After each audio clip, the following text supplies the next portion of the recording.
Bonjour tout le monde, bonjour donc à la salle que je retrouve en vrai et aux personnes qui sont à distance. A priori, c'était une fausse alerte. Donc je suis ravie d'être là pour de bon pour la deuxième journée du colloque. On va continuer ces 2 jours de colloque sur les migrations privilégiées avec aujourd'hui deux axes. Le premier pour ce matin qui s'appelle des rapports privilégiés à l'espace d'arrivée. Et donc, on va avoir dans notre première session une session avec deux communicantes qui vont, on le verra, j'y reviendrai tout à l'heure, nous plonger sur deux terrains assez différents, mais avec un regard sur des spatialités que j'ai trouvé vraiment intéressant.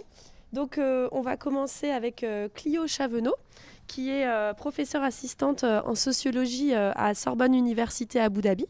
Et puis on poursuivra avec Clémentine Léhuger, qui est doctorante au CESP en sciences politiques à l'université Paris 1. Donc on va avoir une session un petit peu plus courte, puisqu'on a deux intervenantes. On espère du coup pouvoir avoir aussi un petit peu plus de temps pour les questions. Donc n'hésitez pas à en noter. On aura un petit peu de temps pour les questions et peut-être une pause un petit peu moins speed. Je vous laisse tout de suite la parole. Je prends le micro, c'est ça. Alors bonjour à tous. Dites-moi surtout si je parle pas assez fort. Je vais essayer de pousser un peu la voix pour que dans la salle on m'entende. Donc merci à tous, merci surtout à l'organisation. Je sais que vous avez beaucoup travaillé pour ce colloque et c'est vrai qu'on a le plaisir de pouvoir le faire quand même en grande partie en présentiel. Donc ça fait plaisir de pouvoir rencontrer aussi tout le monde. Après notamment quand même deux années assez isolées, en tout cas de mon côté, assez loin géographiquement, mais aussi du coup encore plus en période Covid. Donc aujourd'hui, je vais vous présenter un travail qui se base sur mon travail de thèse, qui donc a été réalisé sur une population de migrants assez peu étudiée, peu connue, mais néanmoins assez intéressante, notamment quand on s'intéresse aux questions de privilèges dans le cadre des migrations internationales. Alors, j'aurais pas forcément le temps de rentrer énormément dans le détail des raisons pour lesquelles ces étrangers sont dans les territoires palestiniens. On pourra en discuter si c'est nécessaire. Mais je vais juste rapidement donner quelques petits éléments de contexte. Donc, cette population étrangère, elle est essentiellement composée d'occidentaux, mais pas que.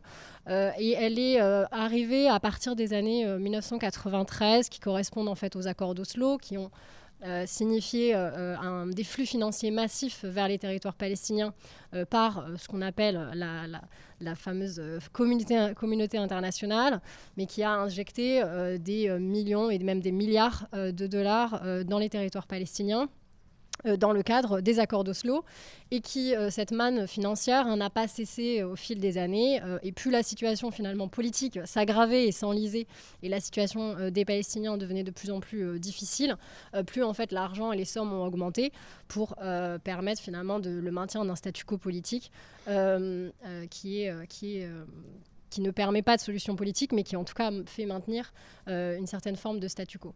Et donc les étrangers, la plupart venant de milieux plutôt privilégiés eux-mêmes dans leur pays d'origine, on est sur vraiment une population assez similaire d'ailleurs, comme qui a été décrite hier par Sylvie Bredlou, sur vraiment une population assez diplômée, de jeunes, 25 ans, 35 ans maximum en général, qui viennent souvent occuper un premier ou un deuxième emploi dans le travail humanitaire, mais vraiment dans le sens très très large, c'est-à-dire tout ce qui est autour de l'aide internationale, et avec aussi une forme de ruissellement de cet argent qui va donc permettre à certains de travailler comme enseignants, comme employés, comme même des journalistes en freelance, etc.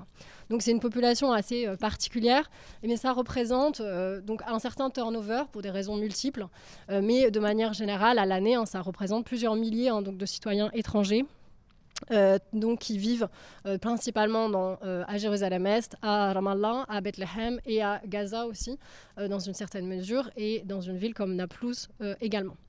Donc c'est une migration très privilégiée de manière générale à plusieurs échelles, tant dans leur mobilité internationale que dans leur background, dans leurs ressources un peu économiques et sociales, et dans les opportunités professionnelles qu'ils vont pouvoir saisir dans les territoires palestiniens. Pour aujourd'hui, j'ai décidé de me concentrer sur un aspect de leur privilège qui est celui qui va faire l'objet du coup de la séance d'aujourd'hui. C'est vraiment ce que j'appelle le privilège de mobilité, qui est un privilège donc, qui va se jouer de manière spatiale, qui va vraiment prendre corps dans leur déplacement quotidien dans l'espace que j'appellerais donc israélo-palestinien, parce qu'en fait, eux bénéficient de cette liberté sur les deux espaces. Donc j'emploierai ce terme, même si ça n'a aucune existence administrative, ou en tout cas juridique, mais c'est une réalité spatiale. Donc ils ont une mobilité sur cet espace israélo-palestinien qui vont donc donner lieu à des pratiques quasi quotidiennes de mobilité et qui vont, et c'est ça qui m'intéresse et que j'interrogerai aussi aujourd'hui, si j'ai le temps, c'est donc ces mobilités qui sont les sources des tensions les plus importantes avec la population palestinienne, qui, elle, au contraire, comme je le montrerai rapidement en introduction, elle, au contraire, est privée, non pas de privilèges, mais privée simplement de droit à la mobilité. Donc ce travail s'inscrit donc sur mon travail de thèse. Donc, il s'appuie sur 23 mois d'enquête de terrain entre 2010 et 2015. Ça date un petit peu maintenant, mais les choses n'ont pas vraiment changé. J'ai envie de dire malheureusement, les choses n'ont pas beaucoup bougé depuis. Donc sur des entretiens avec ces résidents étrangers dans la bande de Gaza et en Cisjordanie. Donc d'abord, pour un petit peu vous donner des éléments de contexte pour bien comprendre le droit à la mobilité. Alors je vais essayer d'être brève parce que le temps va me manquer, mais c'est vraiment un sujet très complexe qui a été très bien étudié par beaucoup de chercheurs. Notamment, je peux faire référence à Abu Zahara, mais aussi à Cédric Parizeau pour la partie plus francophone, sur la question du morcellement et de la hiérarchisation des territoires palestiniens et de l'espace israélo-palestinien. Donc rapidement, juste tracer un petit peu des contours, il faut bien voir que la fragmentation territoriale des territoires palestiniens, elle n'a jamais été aussi forte qu'aujourd'hui.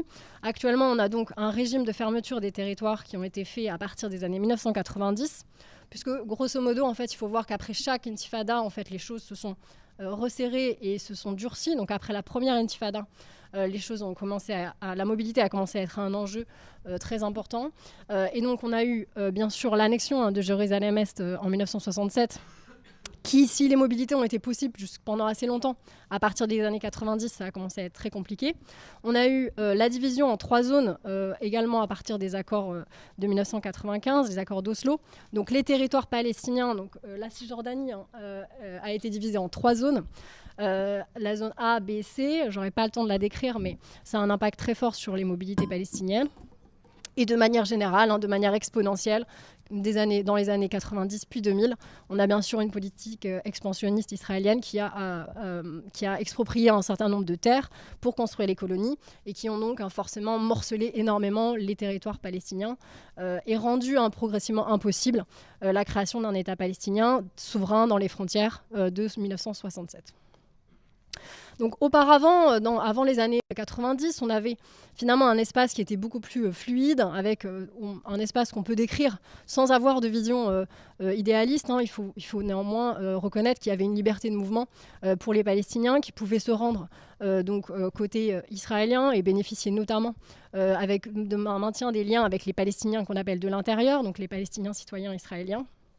Mais donc, à partir des années 90 puis 2000, on a une fermeture très forte et un contrôle de la population palestinienne via les cartes d'identité, notamment. J'avais mis une photo en présentation, la fameuse carte verte, mais en fait, il y a toute une déclinaison en fonction des statuts des citoyens palestiniens. Et donc, en fait, cette assignation à résidence des Palestiniens, elle s'inscrit dans un contexte où, au contraire, les Israéliens, eux, évoluent dans un espace continu, fluide, notamment avec les colonies israéliennes qui sont très facilement rejoignables depuis Jérusalem ou les autres endroits. Il n'y a vraiment aucune coupure, on le voit très très bien, c'est une vraie flexibilité pour s'y rendre avec des routes qui leur sont dédiées. Et donc, comme nous le dit très bien et le démontre très bien Cédric Parizeau, Progressivement, on a donc un régime de mobilité qui s'est institutionnalisé et qui a fait du droit au mouvement une exception et de la restriction au déplacement une règle. Puisqu'en fait, donc, si les Israéliens bénéficient d'un espace assez fluide, pour les Palestiniens, ce n'est pas le cas. Et il va y avoir tout un ensemble de règles qui vont diviser à l'intérieur la société palestinienne, avec certains qui ont des droits de déplacement, certains qui n'en ont pas. Mais donc, la plus grande majorité, elle, ne bouge pas du tout.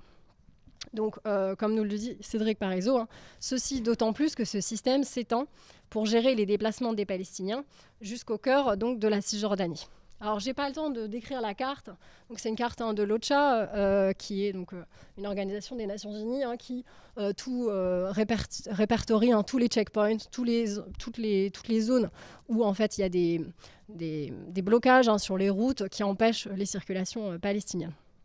Il y a environ entre 500 et 1000 checkpoints dans toute la Cisjordanie, pour vous donner peut-être une idée du nombre d'obstacles que doivent franchir les Palestiniens. Et donc, dans cette politique qui fragmente et hiérarchise la population palestinienne par profil social, notamment ça peut être le sexe, le genre, l'âge, le statut de réfugié ou non, ou des statuts politiques, par exemple les anciens prisonniers politiques ou les personnes surveillées ou qui ont de la famille en prison vont être assignés aussi à résidence. Et donc, dans ce cadre-là, en fait, les étrangers, eux, arrivent dans un endroit où ils vont vivre, mais néanmoins ne pas du tout finalement avoir la même représentation de l'espace, puisqu'ils n'ont pas ces assignations à résidence, ou ils n'ont pas ces assignations à l'immobilité, plutôt. Donc pour rapidement, j'essaie de ne pas perdre trop de temps sur le contexte pour arriver finalement au cœur de ce que je veux vous présenter. Mais néanmoins, c'est essentiel finalement de revenir un peu sur ces 3 échelles de mobilité que j'identifie pour essayer de rendre un petit peu mieux compte finalement des 3 couches de liberté ou de privilèges que les étrangers possèdent alors qu'ils vivent aux côtés des Palestiniens.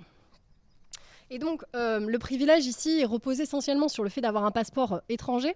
Il n'y a pas vraiment de différence si vous avez un passeport coréen ou américain ou finalement sri-lankais, même s'il n'y en a pas beaucoup, mais ce n'est pas vraiment la nationalité européenne ou américaine qui aiderait particulièrement, c'est le simple fait d'être non palestinien en fait. Et je précise parce qu'en fait, par exemple, les Palestiniens qui ont la double nationalité, qui seraient par exemple palestino-américains, eux ne bénéficient pas de leur passeport étranger, donc c'est vraiment la non-palestinité qui vous permet d'avoir ces mobilités. Et donc, rapidement, il y a 3 types d'échelles de mobilité. Premièrement, les échelles la mobilité à l'intérieur des territoires palestiniens, qui est sûrement celle la plus quotidienne, donc avec le déplacement entre les zones A, B, C, mais aussi Jérusalem-Est, qui, pour plein de raisons peut-être évidentes pour certains d'entre vous, représente forcément un enjeu politique et culturel très important pour les Palestiniens. Et donc, de ne pas pouvoir s'y rendre du fait de l'annexation, ça représente symboliquement quelque chose de très fort pour les Palestiniens qui donc en sont privés depuis de nombreuses années. De l'autre côté, on a bien sûr les mobilités vers l'espace israélien, donc les frontières reconnues de l'État israélien, mais que les Palestiniens appellent les territoires de 48, en raison du fait que c'est des territoires qui sont considérés comme perdus au moment de la création de l'État d'Israël, donc ils sont appelés territoires de 1948. Et d'ailleurs, certains étrangers reprennent cette appellation, et souvent ça dit beaucoup de leur représentation de l'espace. Donc là, c'est les mobilités vers Tel Aviv, vers Haïfa, vers Saint-Jean d'Acre, et notamment surtout la plage qui revient beaucoup dans les entretiens, le fait de pouvoir aller se baigner dans la Méditerranée. Et ensuite, 3e mobilité, qui là, j'aurais vraiment moins le temps d'en parler, mais c'est les mobilités vers l'international, donc notamment l'accès à l'aéroport de Ben Gourion, qui est diamétralement opposé à l'expérience que peuvent avoir les Palestiniens lorsqu'ils doivent voyager à l'étranger, où ils doivent passer des frontières terrestres assez longues, assez fastidieuses, et ils doivent donc voyager par la Jordanie. Donc pour rentrer un peu maintenant dans le vif du sujet, ce qui m'intéresse ici, c'est vraiment, en fait, qu'est-ce que les étrangers font de ces privilèges ?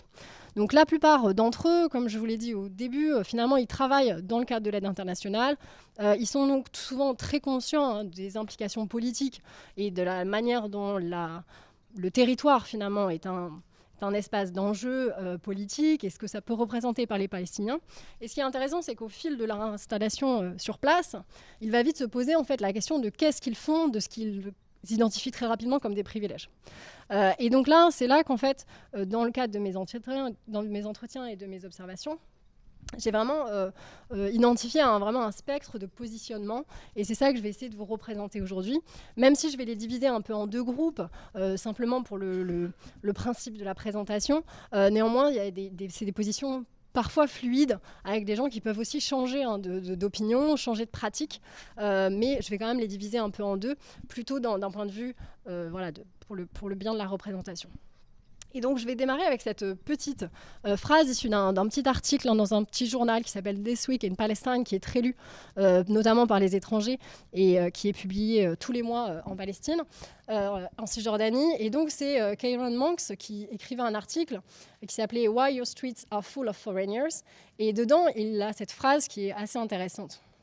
Il dit « I can only imagine how West Bankers », donc les Palestiniens de Cisjordanie, « feel to see us », c'est bien sûr les étrangers, breathing over the Jerusalem or even Tel Aviv, but these trips have an allure to visitors from the West, who can be somewhere more like home, just half an hour away. Donc là, on revient sur la distance.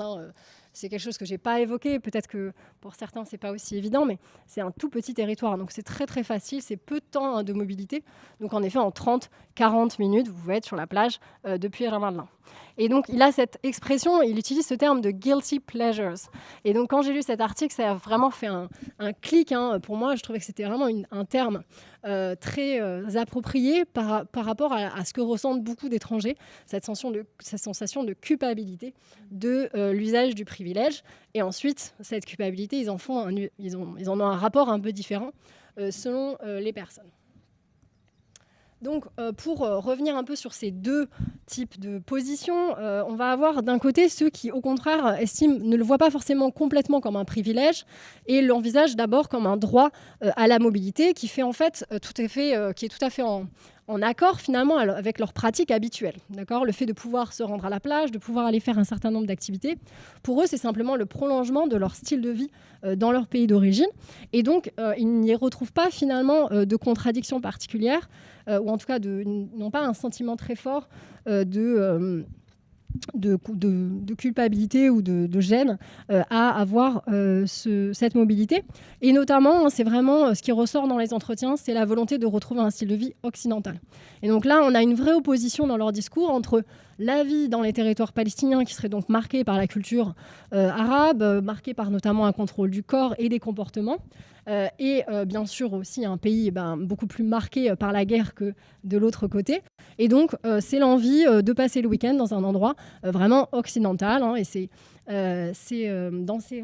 j'aurais pas le temps de lire toutes les citations, mais vous allez peut-être les lire vous-même. Mais on voit beaucoup que c'est des pratiques vraiment très classe privilégiée et occidentale.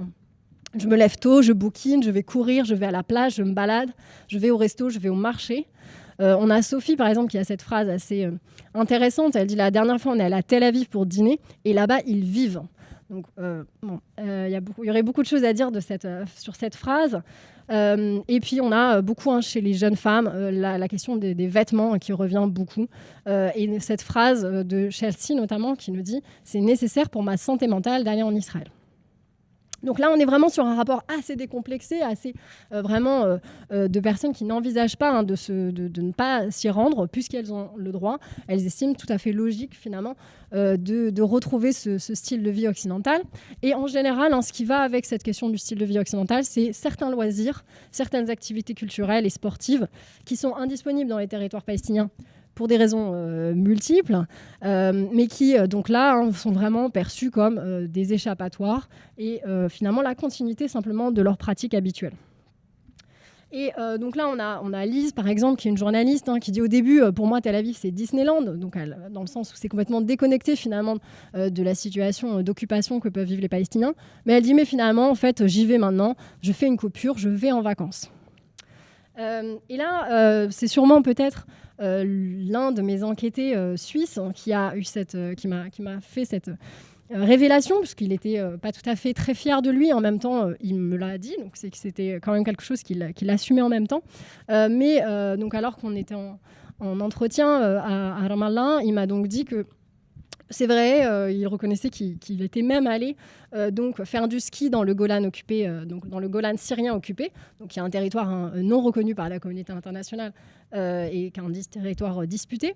Il nous dit je vais financer les télésièges de l'occupation de la Syrie. Et il a ensuite rigolé et je lui ai demandé mais pourquoi tu l'as fait si tu sembles quand même un peu mal à l'aise. C'était un peu un rire gêné. Et il me dit j'avais vraiment envie de skier. Il a rigolé ensuite sur le fait qu'il était suisse et que pour lui c'était vraiment essentiel à son équilibre de pouvoir aller skier. Et ce qui est intéressant, c'est que donc Hervé est un diplomate international qui travaille sur la question du respect des droits humains dans les territoires palestiniens et notamment sur la question de la position suisse vis-à-vis, qui travaillait, c'était il y a de nombreuses années, mais qui travaillait sur la question vraiment du respect de la position du gouvernement suisse sur l'occupation israélienne. Ensuite, dans les autres un petit peu registres d'arguments et d'explications un petit peu de ces pratiques, juste une petite précision sur les loisirs, etc. Il faut bien voir que comme c'est une population souvent qui vit dans des conditions qu'ils estiment quand même suffisamment difficiles, la plupart retournent dans leur pays ou dans un autre pays en vacances, en général de 2 à 3 fois par an. Donc c'est vraiment aussi important de remettre ça dans ce contexte pour bien comprendre que ces pratiques, elles viennent finalement de manière supplémentaire à des sorties assez régulières des territoires palestiniens. Et donc viennent s'ajouter finalement à déjà d'autres mobilités internationales, où en général, ils retrouvent toutes ces activités déjà. Et ensuite, un autre registre que l'on peut observer, c'est vraiment la volonté de rencontrer des Israéliens, comprendre la perspective israélienne. Et donc là, on va avoir aussi un rapport très intellectuel au côté israélien, c'est-à-dire l'envie de comprendre la perspective israélienne, comprendre les arguments, comprendre comment ils pensent. Et là, on va avoir vraiment environ un tiers de mon échantillon qui ont des sociabilités avec des citoyens israéliens. Et donc, ils vont passer en général un week-end de temps en temps pour retrouver leurs amis ou leurs fréquentations. J'ai beaucoup de citations, mais je ne les ai pas toutes mises.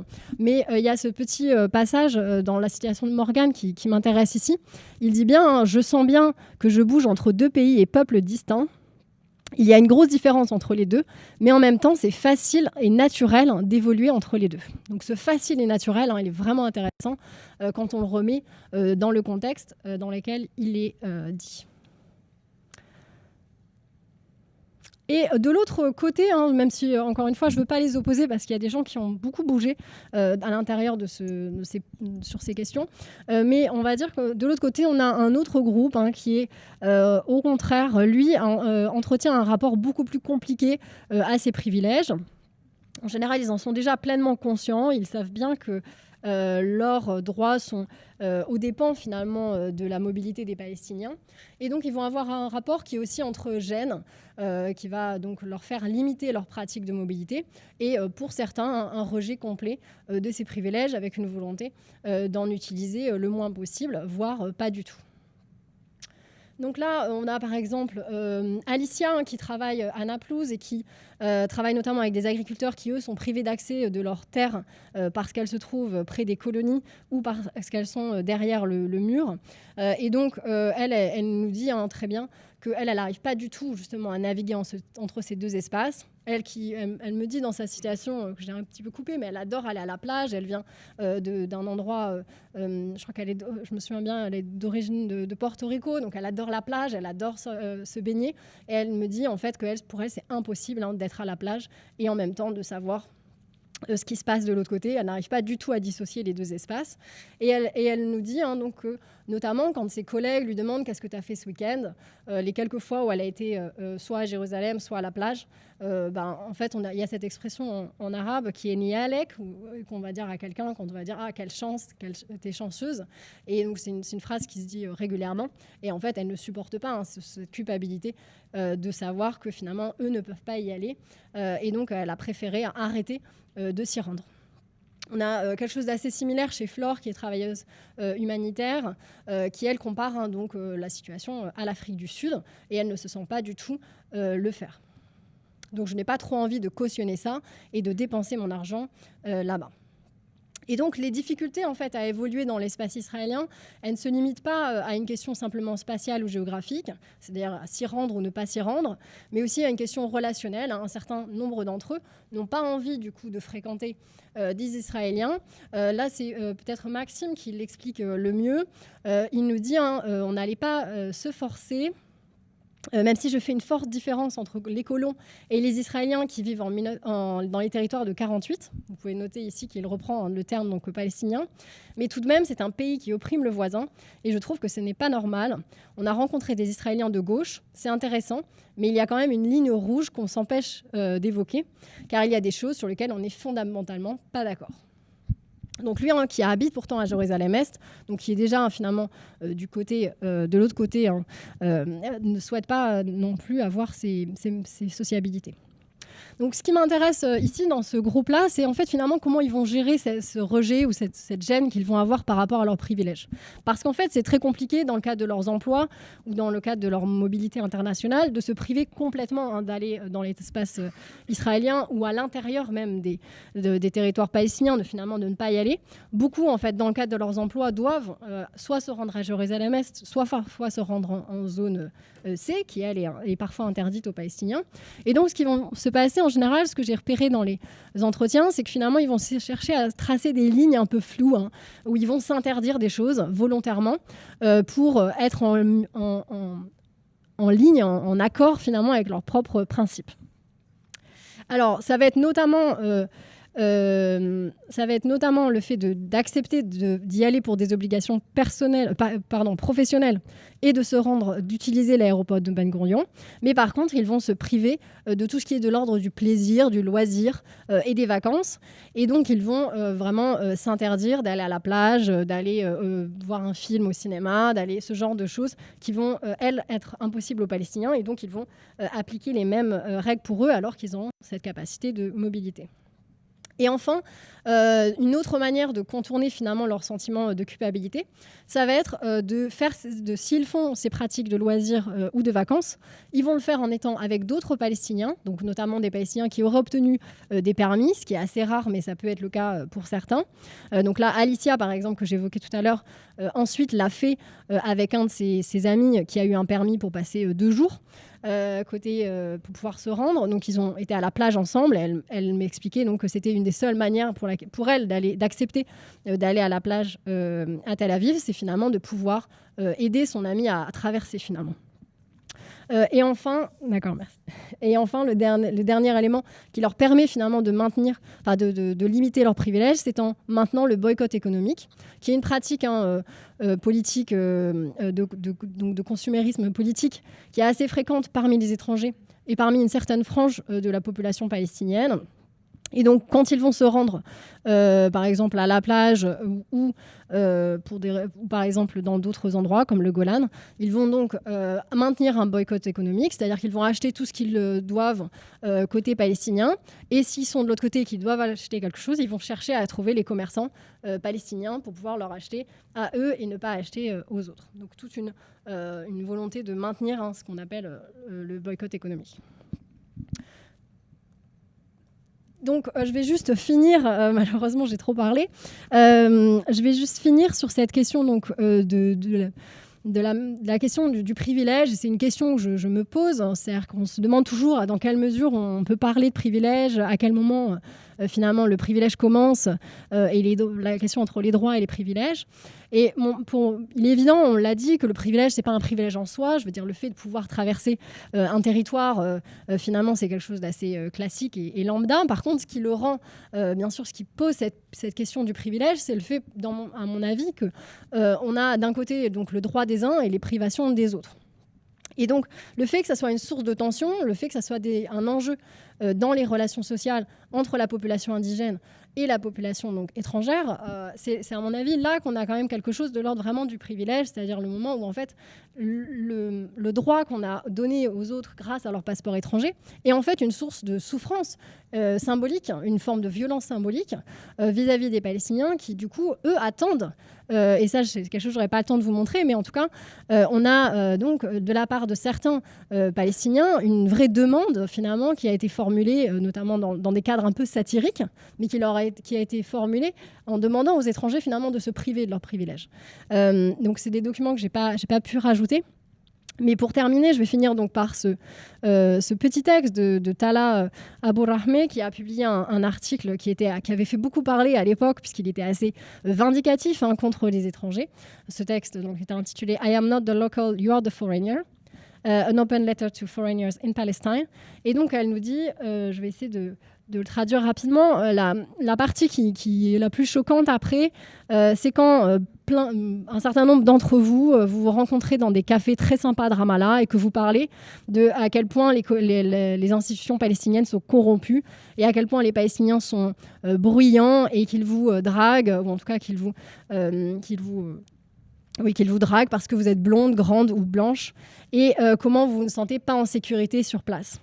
Et là, elle dit, et donc après, vous préparez un petit sac pour la nuit et vous allez vous passer une journée agréable et relaxante à la plage à Tel Aviv. Eh bien, imaginez, well, guess what? Imaginez quoi? Eh bien, moi aussi, je me fais draguer, et même si je suis brown, foncé et que j'ai les cheveux bouclés, mais moi je ne peux pas aller me relaxer ou récupérer de ce moment-là parce que moi je ne peux pas passer Calandia étant le plus gros checkpoint, donc qui se situe entre Ramallah et Jérusalem-Est. Donc là, ici, on a vraiment une position très affirmée sur vraiment la critique, une critique très forte donc, de ces pratiques des étrangers qui sont donc vraiment dans certains... il y a eu, à cette époque, notamment en 2011-2012, il y a eu plusieurs médiums, soit plutôt des articles un petit peu de ce type-là, soit des objets un peu satiriques qui ont vraiment critiqué ouvertement les étrangers. Parce qu'en fait, ce qui leur est reproché, c'est j'ai envie de dire, pour prendre une expression un peu populaire, c'est de manger à tous les râteliers. C'est-à-dire à la fois de vivre aux côtés des Palestiniens, de travailler auprès d'eux et de travailler dans les ONG. Je ne sais pas si vous l'avez repéré dans les extraits d'entretien, mais il y en a beaucoup qui travaillent dans des ONG palestiniennes. Et donc, c'est d'être un peu à la fois, finalement, de faire grossir leur CV grâce à la Palestine, parce que c'est ça qui se passe, c'est que ce sont des lignes intéressantes à rajouter à vos CV quand vous démarrez une carrière dans le travail international, dans l'aide internationale, et en même temps de bénéficier allègrement de cette inégalité structurelle qui existe entre la société palestinienne et la société israélienne, et donc de faire fi finalement des souffrances des Palestiniens. Et donc c'est ces questions de l'allégeance des positions politiques des étrangers qui sont donc remises en cause par un certain nombre de Palestiniens critiques de l'usage des privilèges par les étrangers. Merci. Merci. Je suis très mauvaise pour tenir le temps. Merci beaucoup. On va tout de suite se déplacer vers Mayotte avec Clémentine Léhuger. Oui.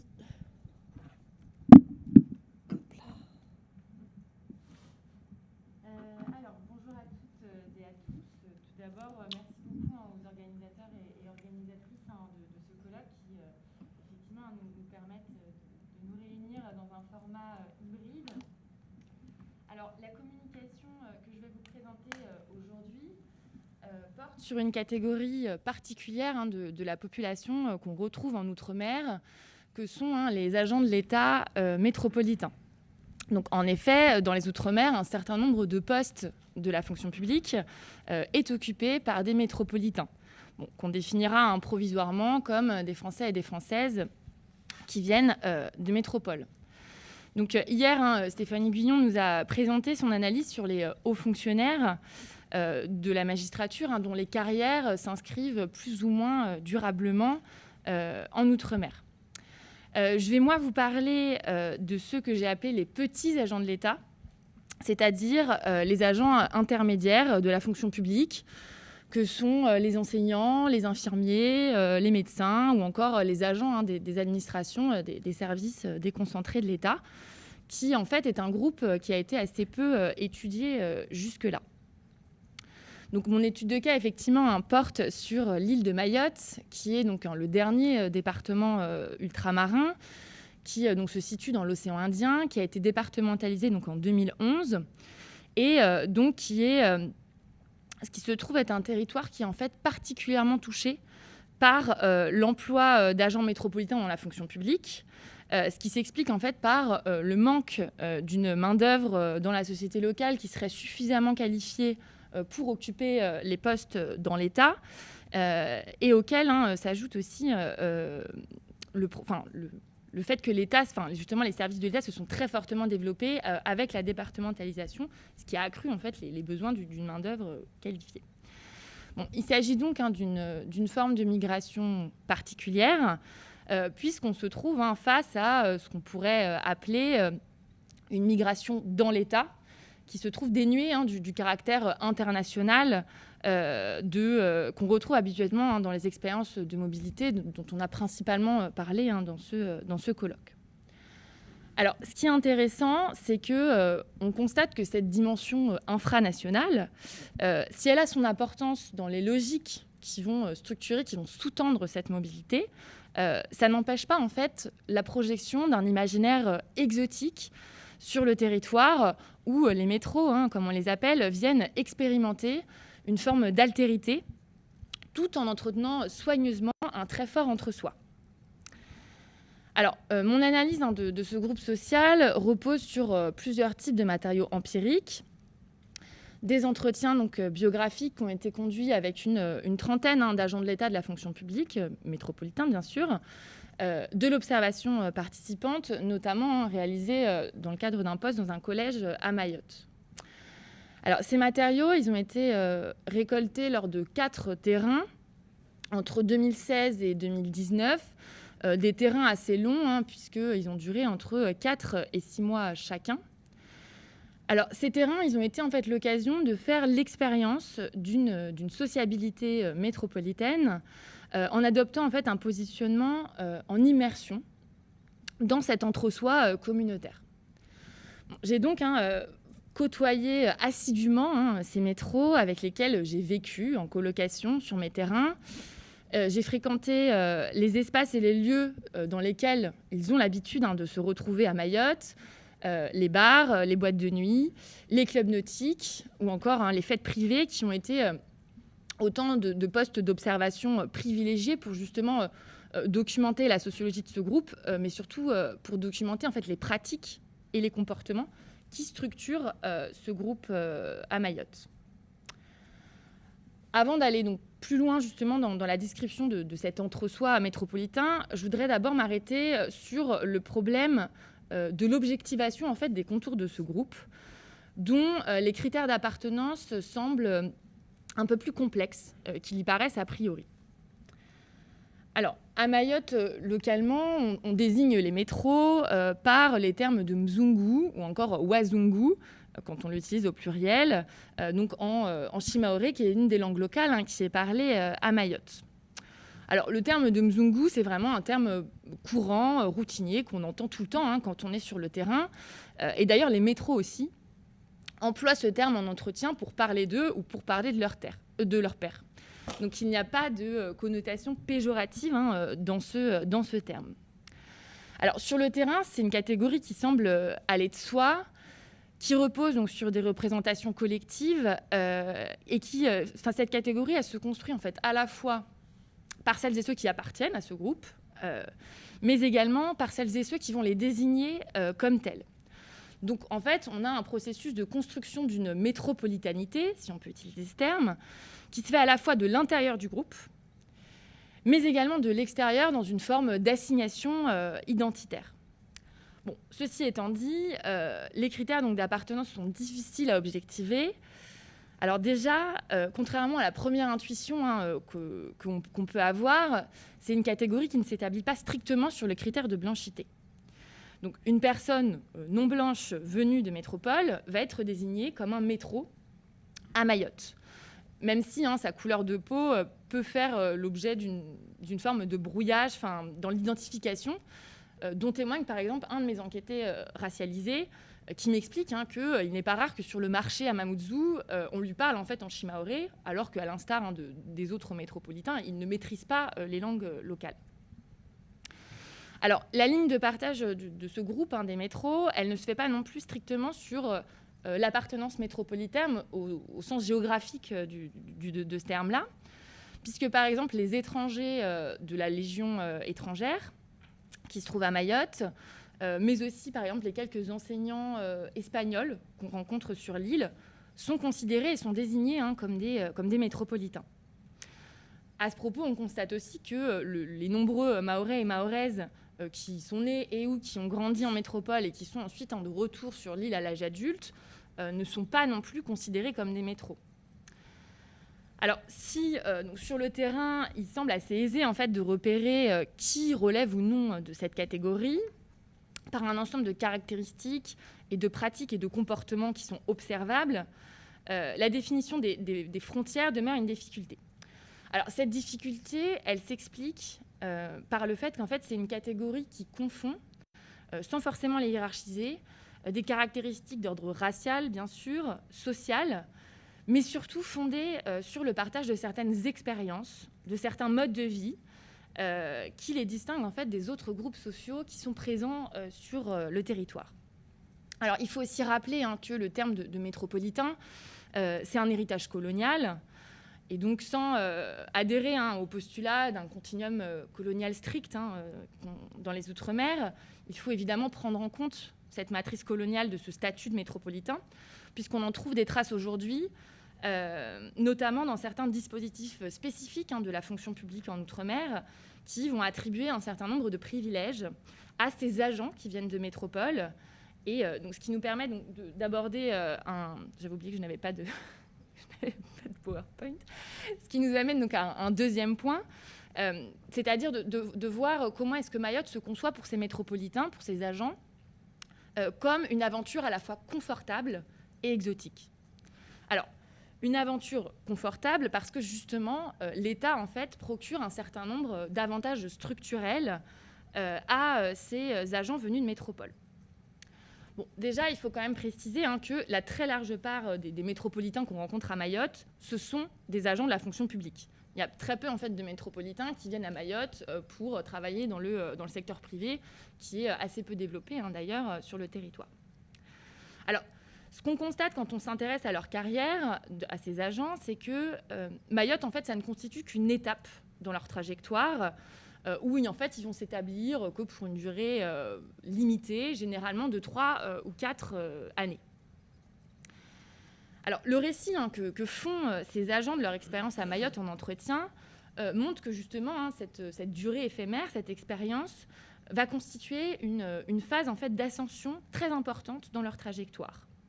Alors, cette ascension, elle se décline économiquement, socialement, mais également professionnellement. Alors déjà, on en a parlé rapidement hier, mais les agents métropolitains à Mayotte, ils sont surrémunérés. Alors ils sont surrémunérés, que ce soit vis-à-vis de leurs collègues locaux, mais également vis-à-vis de leurs collègues de métropole. Alors cette surrémunération, elle résulte de deux dispositifs spécifiques, que sont donc l'indexation des salaires de la fonction publique, donc, qui à Mayotte est fixée à 40%, et l'indemnité de suggestion géographique, qu'on appelle aussi la prime d'éloignement, qui, elle, donc, est réservée aux seuls métropolitains et qui s'élève à 20 mois de salaire brut que touchent les métropolitains pour 2 années de service dans la fonction publique à Mayotte. Donc c'est une somme tout à fait considérable. Alors ce privilège induit une distinction économique. Mais le privilège des agents métropolitains, il se signale aussi par le fait qu'ils occupent généralement en fait, des postes qui sont plus élevés que les postes auxquels ils auraient pu prétendre en métropole. Alors ça, c'est particulièrement visible quand on s'intéresse à un type d'agents en particulier que sont les contractuels. Alors, il faut savoir qu'à Mayotte, à cause de la faible attractivité du territoire, l'État emploie énormément d'agents contractuels. Alors, pour vous donner un exemple, dans le cadre de l'enseignement, qui est un secteur que j'ai particulièrement investi, en 2019, la moitié des enseignants étaient des agents contractuels à Mayotte. Il faut savoir que pour être recruté en tant qu'enseignant contractuel à Mayotte par le vice-rectorat, il n'y a pas de critère de diplôme, mis à part le baccalauréat. Ainsi, donc, parmi ma population d'enquête, on a donc Émilie, une métropolitaine de 30 ans, qui m'explique avoir fait en fait l'expérience d'une ascension professionnelle et économique qu'elle juge elle-même fulgurante. Elle était en fait coiffeuse à Agen, donc titulaire d'un CAP, et elle décide de partir à Mayotte sur un coup de tête suite à une rupture amoureuse particulièrement difficile. Alors, le choix se porte sur Mayotte parce qu'une de ses amies, qui était une ancienne colocataire avec qui elle vivait à Agen, est partie en fait quelques mois là-bas pour exercer son premier poste en tant qu'enseignante titulaire. Donc, elle arrive à Mayotte, elle se trouve donc hébergée dans la colocation de son amie et elle travaille quelque temps en tant que coiffeuse dans un salon de coiffure. Au bout de quelques semaines, certains de ses amis lui conseillent en fait de postuler au vice-rectorat car il lui explique qu'il manque plein de profs à Mayotte. Alors, quelques jours après avoir déposé donc, un dossier de candidature sans trop y croire, Émilie est donc recrutée en tant que professeure d'anglais dans un lycée dans le sud de l'île. Elle touche donc l'indexation et l'indemnité de suggestion géographique et elle voit ainsi son salaire presque tripler. On peut aussi citer le cas d'une autre enquêtée qui, donc, elle, a 35 ans. Elle est donc enseignante titulaire dans un collège à Mayotte. Et elle m'explique en entretien qu'elle a décidé de faire en fait venir sa sœur, qui était donc en métropole et qui, je cite, n'en pouvait plus de s'emmerder de faire la standardiste sous-payée dans un centre d'appel dans le sud, et qui a donc été recrutée quelques jours en fait seulement après son arrivée à Mayotte en tant qu'enseignante contractuelle dans un établissement du secondaire. Alors, ce qu'il faut quand même noter, c'est que ces privilèges, ils sont tout à fait assumés par les enquêtés qui ne s'en cachent pas. En salle des profs, on parle d'argent, on fait des calculs avec cette histoire d'indexation, on se paxe entre collègues pour éviter d'être trop imposé sur sa prime justement d'éloignement, on se mobilise en se syndicalisant très largement pour conserver ses privilèges et ne pas voir disparaître ses avantages. Pendant les entretiens, la question de l'avantage financier, elle est systématiquement avancée lorsque j'interroge les enquêtés sur les raisons de leur départ à Mayotte. Il faut aussi préciser que pour les jeunes enseignants titulaires, la mobilité vers Mayotte, elle se pose aussi en fait comme un moyen, comme une stratégie en tout cas, pour éviter une affectation en banlieue parisienne que beaucoup redoutent dans les premiers temps de leur carrière. Au début de leur vie active, les avantages aussi financiers que je vous ai présentés sont aussi perçus en fait, comme un moyen rapide d'épargner pour ensuite accéder à la propriété en métropole. C'est effectivement ce que beaucoup de métropolitains font à leur retour en métropole. Ils utilisent en fait leurs primes pour investir dans un bien immobilier et devenir propriétaire. Alors, je voudrais maintenant rapidement vous parler de l'imaginaire exotique qui enserre cette expérience de mobilité à Mayotte et qui la rapproche de l'expérience d'expatriation. Mayotte, c'est un département français, ce qui pourrait, du coup, à ce titre, l'écarter justement des expériences d'expatriation pour se résumer à une mobilité nationale. Mais les discours et les pratiques, et aussi les usages en fait, du territoire par ces métropolitains, révèlent qu'il y a en fait tout un imaginaire exotique qui nous invite à opérer ce rapprochement avec l'expérience d'expatriation. Dans les entretiens, les agents ils avancent souvent le sentiment fort qu'ils ont d'utilité pour expliciter aussi les motivations de leur départ et de leur vie en Outre-mer, avec cette idée qu'ils ont de participer à la construction d'un territoire dans lequel tout reste à faire et qui rejoint les représentations attachées aussi au continent africain dont on a parlé hier. Du coup, la légitimité en fait, de leur présence à Mayotte, elle repose sur la croyance dans le sous-développement du territoire et sur le manque de ressources autochtones et locales. Et du coup, dans la croyance en fait, d'être les ambassadeurs d'une forme de modernité du fait de leur métropolitanité et qui permettrait ainsi le développement et l'émancipation du territoire. Alors, cet ethos post-colonial, il est particulièrement fort chez les enseignants lorsqu'ils expliquent en entretien qu'ils forment en fait les futurs agents de l'État et donc une future en fait élite locale pour mettre fin justement à ces logiques de recrutement allogène de métropolitains dont ils ont paradoxalement eux-mêmes bénéficié. Alors, du coup, cette conception de la mobilité en Outre-mer, elle se rapproche de l'aventure pionnière, qui s'incarne aussi dans la mise à distance, l'exotisation du territoire.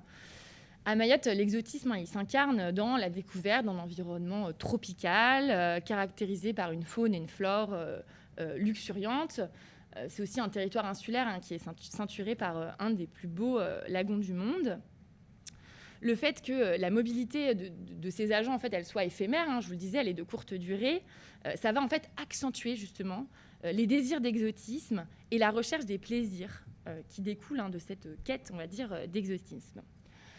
C'est ce qu'illustre notamment, là aussi, la consommation frénétique de certains loisirs à Mayotte, en particulier dans les premiers temps en fait, de l'installation des métropolitains. Les métros, ce sont de très gros consommateurs de loisirs, des loisirs qui sont plutôt axés sur une pratique sportive qui est justement liée à cet environnement naturel extraordinaire. Alors, ce sont des loisirs souvent très coûteux. La plongée sous-marine, la navigation, ce qui donc, nécessite l'achat d'un bateau, l'aéronautique, le wakeboard et tout un tas comme ça de pratiques de ce type. La pratique régulière de ces activités, elle est rendue possible par les avantages financiers qui découlent de cette mobilité ultramarine que je vous ai présentée. Et le partage en fait, de ces pratiques-là, ça participe aussi de la distinction vis-à-vis des autres groupes sociaux du territoire qui, eux, ne pratiquent pas ces loisirs particulièrement chers aux métropolitains, auxquels ils tiennent beaucoup. Et ces loisirs participent aussi à la structuration justement des affinités entre les métros et la constitution de cet entre-soi. Alors, je voudrais maintenant, rapidement, dans le temps qui me reste, vous dire justement quelques mots de la façon dont se structurent les intimités de cet entre-soi, et un entre-soi en fait qui est assez hétérogène quand on le regarde de plus près. Alors, quand on observe en fait certaines scènes de sociabilité entre les métropolitains à Mayotte, on peut être assez surpris.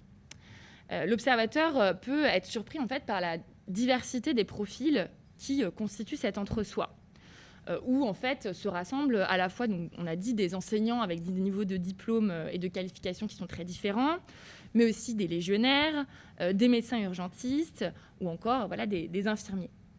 En fait, ce qu'on se rend compte, c'est que la mobilité en Outre-mer, elle semble donner lieu à une sorte de dilution des frontières socio-professionnelles qui habituellement régulent, on va dire, les relations sociales. Donc, les métros, en fait, dans cet espace du lointain, redéfinissent, dans une certaine mesure, bien sûr, les critères sur lesquels vont s'établir leurs relations sociales, leurs liens affinitaires. Et du coup, des individus qui, dans l'ordinaire, s'ignorent, voire même se méprisent, vont donc partager les mêmes espaces et nouer des relations intimes à Mayotte. Et une jeune femme métropolitaine installée depuis 2 ans à Mayotte m'expliquait ainsi avoir conscience que en fait, la moitié des relations qu'elle s'était faites à Mayotte, elle ne leur aurait, je cite, même pas adressé la parole en métropole. Et elle ajoute, on ne se serait même sûrement jamais croisés parce qu'on ne va pas aux mêmes endroits. En fait, la sociabilité de ces métros dans ce microcosme communautaire, elle semble se construire dans une logique paradoxale qu'on pourrait qualifier d'exclusion inclusive. Cette manière justement de concevoir l'entre-soi, ça participe pleinement à la définition positive de la métropolitanité, en mettant en avant les valeurs positives qui sont attachées à ce groupe. En effet, pendant les entretiens, il y a beaucoup d'enquêtés qui me parlaient justement de la diversité des profils dans leur cercle affinitaire métropolitain, dont ils semblaient d'ailleurs en tirer une certaine fierté. Il faut savoir que pour beaucoup, le fait justement de vivre entre soi, de ne pas avoir réussi à tisser des liens d'amitié durables avec des personnes issues de la société locale, c'est vraiment vécu comme un échec de ce qu'ils imaginent comme une intégration réussie. Et en fait, pendant les entretiens, la mise en avant justement de la entre guillemets, richesse des relations humaines entre métropolitains venait souvent contrebalancer cet échec et mettre à distance des figures repoussoires des métropolitains en Outre-mer, avec des métros qui ne vivraient que entre eux, coupés de la société locale, et qui fait donc écho à la figure peu désirable du colon. Du coup, si l'idéal d'intégration et puis la quête d'une expérience authentique ne semble finalement jamais atteint auprès de la population locale, l'aventure et l'exotisme se perpétuent dans l'expérimentation de rapports sociaux qui sont marqués par d'autres formes d'altérité, y compris celles qui paraissent a priori les moins désirables. Donc à l'instar de cet enseignant métropolitain qui m'expliquait très heureux avoir pu à Mayotte faire la découverte d'un, je cite, racisme à la légionnaire, qui jugeait finalement, je cite encore, assez sain. Voilà, grâce à la fréquentation justement de ces légionnaires et des soirées qu'il avait pu passer avec eux, alors que même c'était évidemment un corps qu'il ne fréquentait pas du tout en métropole. Je conclus sur cette idée, et malheureusement j'ai pas le temps de vous parler de la question dont se structure aussi la sexualité des métropolitains, qui était mon dernier point. Mais sur cette question des relations insolites, des relations sociales insolites qu'on observe à Mayotte, elles sont en fait rendues possibles par le fait que ce soit un territoire insulaire, exigu, et qui du coup conduit en fait à une mise en contact récurrente de groupes professionnels en fait ou de groupes socio-professionnels qui sont a priori peu assortis. Les métros en fait ils fréquentent les mêmes lieux, les bars, les restaurants, les boîtes de nuit, et ces lieux de sociabilité sont pour certains le théâtre d'une vie nocturne très intense, très ritualisée aussi. Tel jour, il faut aller à tel endroit, dans tel bar, sortir dans tel lieu, qui sont donc marqués par des consommations d'alcool excessives, qui mériteraient d'ailleurs une étude. La consommation d'alcool des métropolitains d'outre-mer, je pense, nécessiterait une vaste étude. Et ces lieux sont aussi des lieux importants de rencontres intimes entre les métropolitains, avec une interaction qui est justement favorisée dans ce cadre alcoolisé et festif, et qui structure aussi les intimités et l'entre-soi. Voilà, bon, malheureusement, je termine là-dessus. Je n'ai pas eu le temps d'aborder mon dernier point. Merci beaucoup. Merci beaucoup pour cette présentation. Est-ce qu'on est bon sur les gens qui sont à distance? Parce que j'ai aucune au niveau des micros et tout, c'est bon? Ouais, super.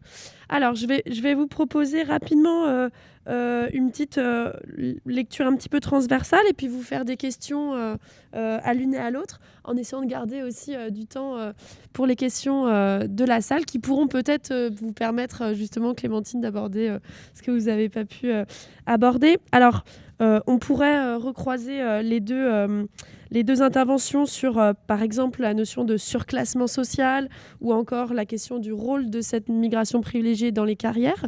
Je vais laisser ça de côté pour, de mon côté, plutôt axé sur la question des spatialités, qui est un petit peu plus mon dada et que je trouve qu'on retrouve en fait dans vos deux présentations. On a des terrains assez différents, mais avec deux groupes dont la définition, les internationaux et les métropolitains, finalement, rien que dans leur nom, évoquent une échelle, les internationaux, ou encore un espace donc dans lequel, avec lequel on est en relation, la métropole. Donc des groupes qui se définissent vraiment in situ, pour reprendre une de vos expressions, Clémentine, et des groupes qui se définissent in situ et qui sont relationnels par rapport donc à la métropole ou à une échelle internationale. Une expression que j'aimais bien aussi dans la présentation de Clémentine, c'est des groupes qui partagent l'expérience de l'éloignement. Donc là aussi, qu'on pourrait définir au regard de leur rapport spatial au chez-soi et à l'ailleurs. Et puis des groupes, dans le cas de Clio, qui vivent une mobilité privilégiée dans la migration privilégiée. Donc là, avec un emboîtement des frontières sur ce territoire très marcelé, qui donne pour les territoires palestiniens également un emboîtement des mobilités, donc possible, du privilège de mobilité, à la fois dans l'espace local et puis l'espace international. Donc dans vos deux dans vos 2 présentations, on retrouve cette question de l'accès privilégié à certains espaces et également de la hiérarchisation des espaces, avec des espaces qui sont, parce que ces groupes ont certains privilèges, vont construire certains espaces comme des espaces ressources. Alors, de façon assez différente dans les 2 cas. Dans le cas donc présenté par Clio, on a des espaces qui sont des ressources dans leur banalité, en fait. Donc, aller retrouver dans les territoires, enfin, pas dans les territoires, du côté d'Israël, une sorte de banalité, de quotidienneté, de tranquillité, qui ne retrouverait pas dans l'espace de résidence palestinien. Et donc, une ressource dans cette disons, cette tranquillité, cette quotidienneté. Et puis du côté de Mayotte, des espaces qui sont construits comme des ressources plutôt par leur exceptionnalité, donc d'un point de vue notamment des loisirs possibles sur cette île. Donc, dans les 2 cas, on a en tout cas la construction vraiment d'espaces ressources et donc d'espaces dont l'accès est privilégié et dont l'appropriation est privilégiée. Alors, je voulais utiliser un petit peu les 2 présentations pour amener à des questions. J'ai beaucoup aimé l'utilisation de la notion d'exotisme et d'exotisation sur Mayotte. Je pense que c'est, dans le cas des migrations privilégiées, c'est une notion en fait qu'on peut retrouver de façon assez transversale dans beaucoup d'expériences, ce rapport exotique à la destination. Et ce rapport exotique, ce que je trouve intéressant, c'est qu'il permet de comprendre cette ambivalence entre à la fois un espace qui est connoté positivement, l'exotisme c'est quelque chose qui est connoté positivement, et en même temps c'est une forme d'altérisation, une forme de mise à distance, et donc là aussi une sorte de potentiellement marginalisation. Donc je me demandais si dans cette utilisation de la notion d'exotisation, Clémentine, vous voyez un petit peu se dessiner ce rapport entre le centre, la métropole, et la marge que serait Mayotte, une sorte de rapport centre-périphérie dans ce rapport exotique au territoire. Et puis, Clio, je me demandais si du côté des internationaux dans les territoires palestiniens, on retrouvait cette exotisation, mais est-ce qu'on le retrouve uniquement pour les territoires palestiniens ou aussi du côté d'Israël? Enfin voilà, comment est-ce que c'est une notion qui peut fonctionner dans vos travaux? Et puis, pour partir cette fois plutôt des territoires palestiniens, la notion de guilty pleasure, j'ai trouvé qu'effectivement ça marchait, c'était hyper parlant pour les expériences qui étaient décrites. Et donc ça pointait cette conscience, entre guillemets, du privilège, voire avec l'idée de se priver de certains des privilèges de façon volontaire. Est-ce que du côté de Mayotte, il y a aussi cette conscience, entre guillemets, du privilège et ce plaisir coupable de pouvoir aller faire certains loisirs qui seraient non accessibles aux élèves, par exemple, qu'on a devant soi toute la journée. Voilà. Alors, je réfléchis parce que je vais devoir faire des choix. Une question plus précise sur les territoires palestiniens. Je me demandais si ce privilège de la part des internationaux pouvait amener à des stratégies en fait, de solidarité avec les Palestiniens, entre guillemets faisant profiter de son privilège d'aller côté Israël à des amis ou palestiniens, en allant chercher, je sais pas, faire des achats, etc.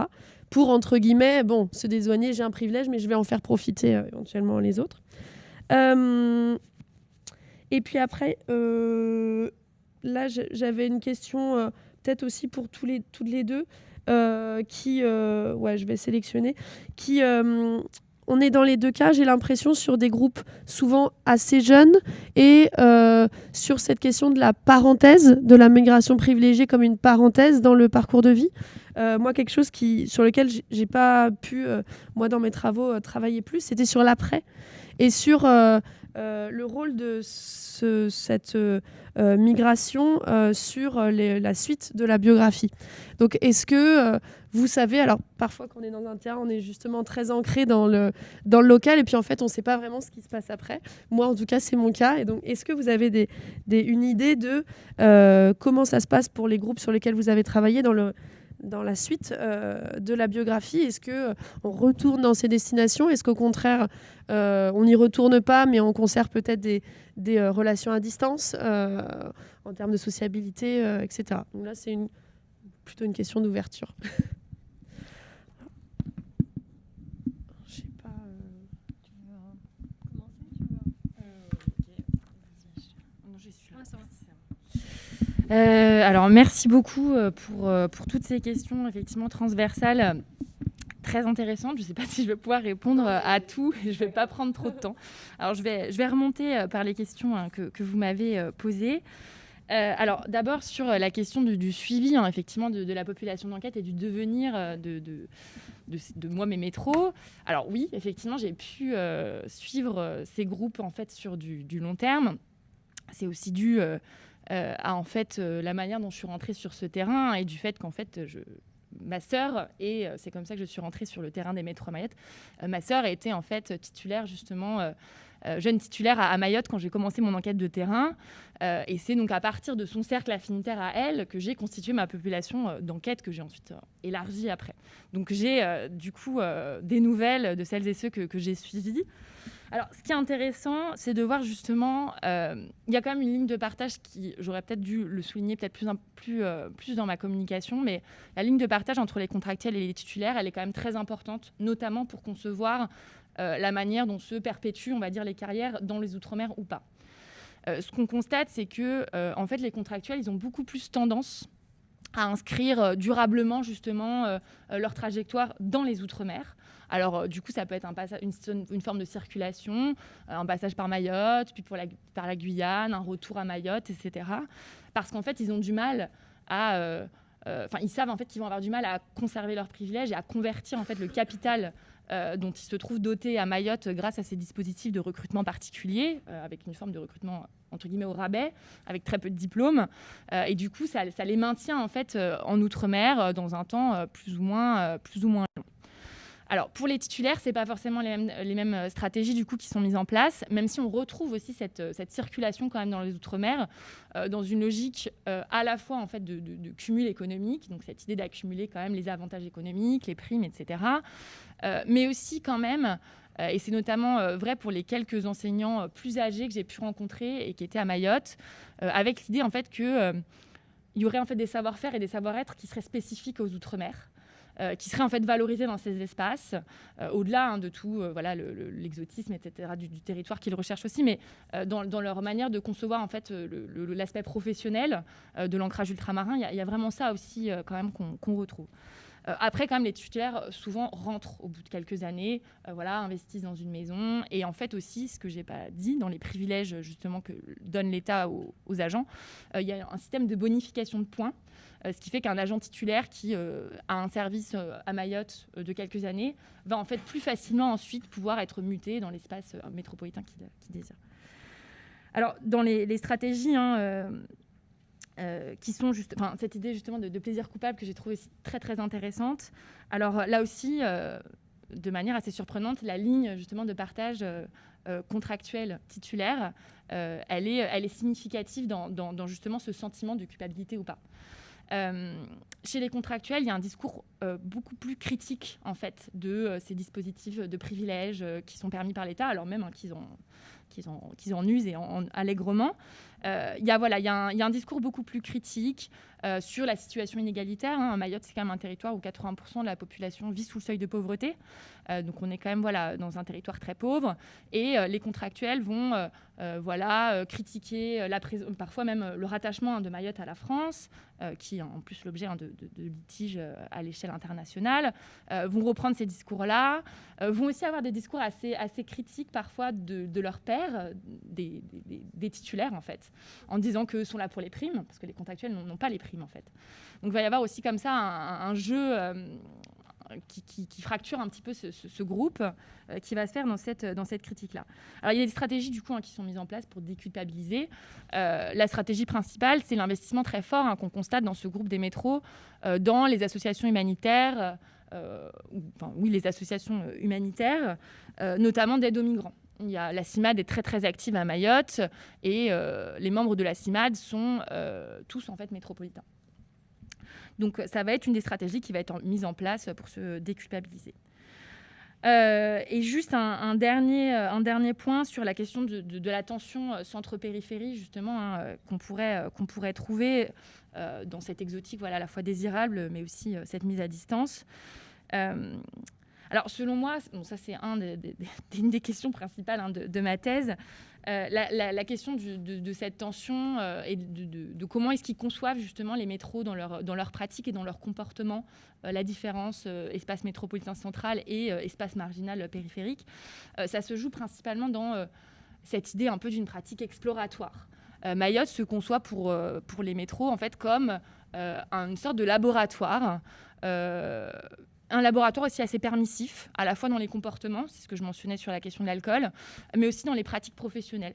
Vous avez plein d'enseignants, par exemple, qui testent des pratiques pédagogiques entre guillemets alternatives, mais pas dans le sens où on l'entend à Paris, avec par exemple l'usage de la violence physique, en considérant que la chicotte, finalement, c'est quelque chose de culturel à Mayotte, et que du coup, ça légitime l'usage de la violence physique sur des élèves. Donc ça, c'est vraiment des types de pratiques qui sont qu'on retrouve en fait chez ces agents-là, qui vont comme ça développer la vision d'un laboratoire, la vision d'un territoire dans lequel ils peuvent faire des expériences et aussi surtout l'expérience de soi en fait. C'est ça qu'ils viennent un peu se réinventer sur cet espace-là. Merci. Ouais, merci Brenda pour tes questions. Alors je vais faire comme... je vais repartir peut-être de la dernière sur la question du rôle de la migration sur leur vie. J'ai pu avoir une vision, pas de tous mes enquêtés, mais un certain nombre, notamment grâce à LinkedIn, qui est aussi un bon moyen de suivre les trajectoires professionnelles, mais pas que, aussi les personnes avec qui j'ai pu rester en contact de manière un peu lâche. Mais donc ça permet de suivre un peu. C'est évident, mais d'ailleurs ils étaient venus pour ça, que pour tous ceux qui travaillent dans le milieu de l'aide internationale, la Palestine a souvent été un tremplin dans leur carrière professionnelle, puisqu'ils sont arrivés jeunes, ils ont souvent du coup des postes à responsabilité assez tôt, et donc une grande partie de ceux que je suis toujours actuellement, on continue à travailler dans l'aide internationale, et notamment on va avoir une progression en termes de la hiérarchisation des employeurs dans l'aide internationale. Donc on en a beaucoup en fait qui ont cette porte d'entrée, on va dire, qui arrivent en tant que stagiaires ou qui en tout cas prennent un petit emploi dans une ONG palestinienne grâce aux réseaux qui vont se créer sur place. Donc ça, il y en a beaucoup dans mon échantillon que j'ai pu observer sur les 5 ans d'observation participante. Il y en a beaucoup qui vont faire par exemple 2 ans dans une ONG palestinienne. Et comme en fait ces ONG palestiniennes sont en contact avec des donneurs, et c'est grâce à ça qu'elles peuvent d'ailleurs employer des étrangers, en fait ils vont se faire un réseau, et ce réseau va leur permettre ensuite de passer dans une ONG internationale, et pour certains même d'aller directement travailler pour les Nations Unies, d'accord, dans les différentes agences des Nations Unies qui sont en Palestine, ou même à l'étranger ensuite. Donc par exemple, pour prendre une trajectoire assez classique, on a par exemple Alejandro, qui est espagnol, qui a fait un master, donc droit international, Peace Studies, etc., qui va démarrer dans une petite ONG palestinienne. Ensuite, il va aller pour une ONG espagnole, qui va le recruter comme chef de projet. Ensuite, il va travailler pour Oxfam à Gaza. Et là, actuellement, il travaille pour une grosse organisation internationale en Europe où il chapeaute des projets. Donc, on a vraiment, ça c'est une trajectoire assez classique. Il y en a beaucoup dans mon échantillon qui ont ce type de trajectoire, qui vont maintenant travailler pour UN Food Programme, etc. Donc ça, c'est assez fréquent et ça se retrouve. Et on peut avoir la même chose sur les freelances, par exemple, sur les journalistes. Là aussi, on a des belles carrières qui ont démarré grâce du coup à début du freelance où ils travaillent pour 5-6 journaux et puis comme ils sont visibles et ils sont les seuls correspondants, ils ont assez vite donc on a une vraie utilisation professionnelle de la Palestine qui est au début pas forcément, je pense, pour certains d'entre eux planifiée. Je pense pas qu'il y ait une vraie stratégie pour certains d'entre eux parce qu'ils sont quand même jeunes aussi dans leur trajectoire, mais clairement très vite ils comprennent le potentiel. Et puis après, ça devient votre carrière et donc forcément, vous mobilisez les contacts que vous avez et en fait, ça fonctionne plutôt bien. Et là, ça rejoint un petit peu la question de l'exotisation. Alors moi, je n'utiliserai pas ce terme-là parce que je ne suis pas sûre que la Palestine puisse être considérée comme exotique. En tout cas, pas de la même manière que puisse l'être Mayotte. Par contre, ça me fait vraiment penser, et c'est quelque chose que j'ai un petit peu abordé, mais pas tant que ça finalement dans mon travail.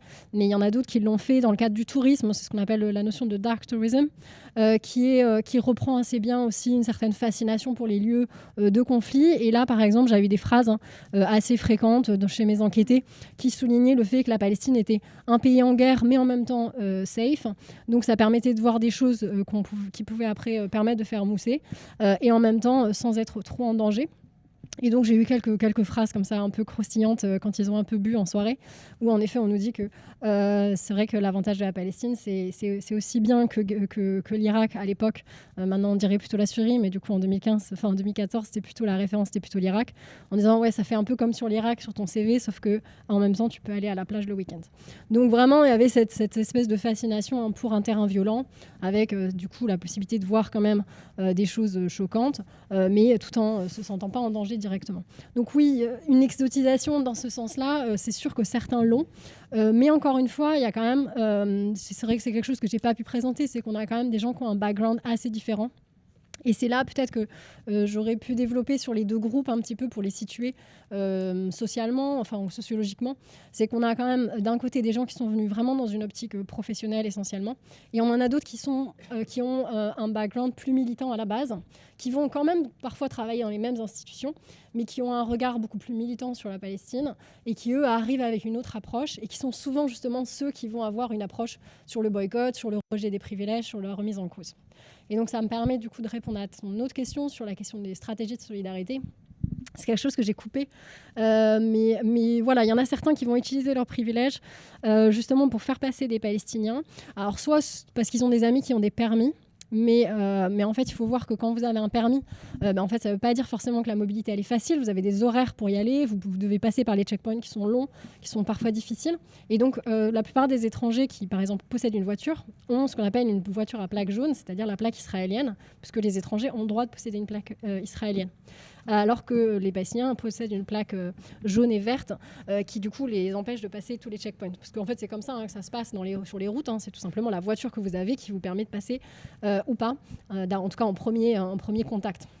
Ensuite, c'est votre passeport qui arrive ensuite. Mais du coup, en ayant ces voitures-là, ils peuvent emprunter des routes qui vont permettre d'accéder plus vite au territoire israélien, de pouvoir avoir une mobilité. Et là, c'est des choses que j'ai eues plutôt en off. Je sais qu'il y en a qui ont fait passer des gens qui n'avaient pas de permis en jouant sur une ambiance dans la voiture européenne, donc avec des filles qui décrivent des stratégies où elles se mettent en petite robe pour vraiment passer pour des Européennes. Et elles vont avoir une de leurs amies qui va qui va se dévoiler, par exemple, ou qui va en tout cas mettre un petit chapeau, etc., pour passer. Donc là, on a tous des phénomènes de jeu d'acteurs qui vont être faits pour pouvoir passer comme une Européenne, puisqu'il y a beaucoup de Palestiniens qui sont clairs de peau ou qui ont parfois même les yeux bleus. Donc il y en a beaucoup qui peuvent avoir ce fameux passing dont on parlait hier. Et donc là, certains étrangers, notamment militants, vont avoir cet usage de leurs privilèges et de leur voiture notamment, qui permet de passer par des petits checkpoints où les soldats sont moins regardants, et notamment pour les filles où ça passe beaucoup plus facilement. Donc là, mais c'est plutôt des pratiques clairement pas dites, donc ça va être plutôt du off, parce que là, il y a un vrai danger quand vous faites ça, bien évidemment.